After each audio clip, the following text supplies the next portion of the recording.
এই দেশের মানুষকে, এই জনগণকে নিরাপত্তা প্রদান করা। কিন্তু আপনারা উদাসীন, নাকি ব্যর্থ, নাকি অযোগ্য, নাকি বিধানের অভাব, এই প্রশ্ন উত্তর আমরা পাই না।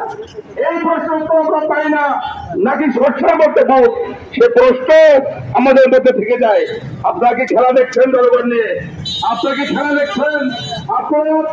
আপনারা বলেন পুলিশ থেকে জনগণের বন্ধু।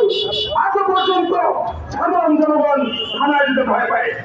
আজ পর্যন্ত সাধারণ জনগণ পুলিশের সাথে কথা বলতে ভয় পায়।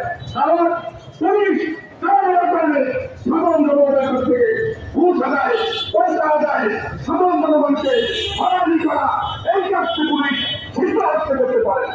কিন্তু আজকে মানুষের নিরাপত্তাহীনতা, এই নিরাপত্তা দেওয়ার ব্যাপারে আপনাদের কোনো উদ্যোগ নেই। আপনার পিছনের জায়গায় আপনারা থাকতে পারছেন না। আমাদের বক্তব্য স্পষ্ট, দায়িত্ব আপনাদের।